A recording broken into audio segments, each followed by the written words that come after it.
Magandang tanghali Pilipinas, live mula sa Pag-asa. Narito na ang latest sa lagay ng ating panahon.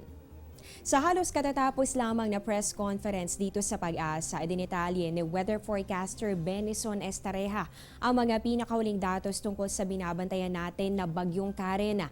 Ayon kay Mr. Estareja, patuloy ang paglakas ng bagyo habang patuloy rin ang paglapit nito dito sa bahagi ng Catanduanes, Camarines area.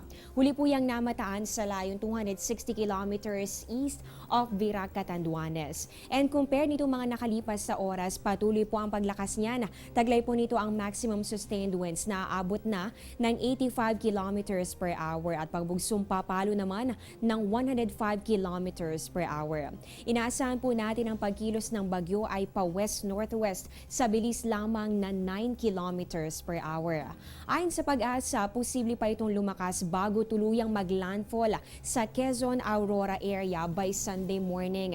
After po ng landfall activity niyan, saka po ito dadaan naman dito sa may Central Luzon bago tuluyang makalabas ng Philippine Area of Responsibility sa darating na Lunes ng umaga.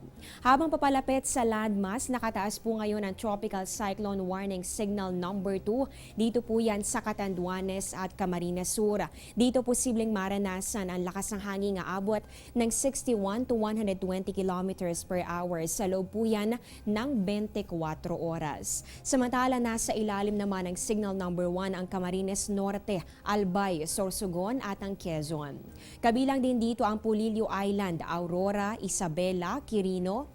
Ganon din po ang Laguna, Rizal, probinsya ng Marinduque at ganon din ang Burias Island. Dito naman makakaranas ng 30 to 60 kilometers per hour na lakas ng hangin. Posible po yan within the next 36 hours. Diyan lamang po kayo, magbabalik kami matapos ang isang paalala.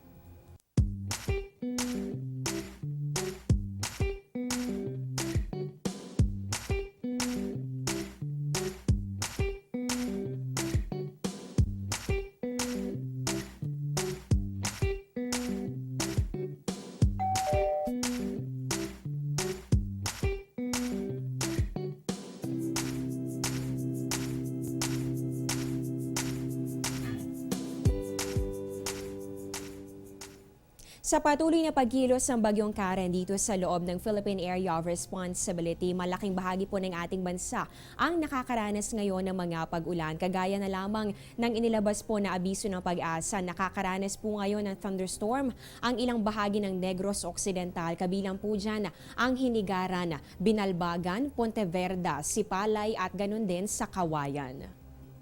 Nararanasan naman ang mahina hanggang sa katamtamang pag-ulan. Dito po yan sa ilang bahagi ng Cebu. Kabilang naman dito ang Cebu City, Mountain Barangays, Talisay City at ganun din sa Minglanilla. Nakakaranas din po ng mga pag-ulan dito sa Lapu-Lapu City, Cordova, Mandaue City, Consolacion at ganun din sa Liloan.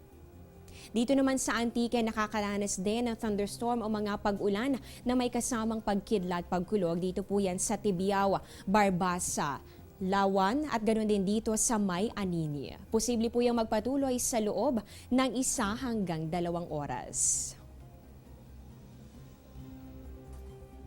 Yan ang latest mula dito sa Pag-asa. Manatiling nakatutok sa Panahon TV kung saan walang pinipiling panahon ang pagbibigay impormasyon.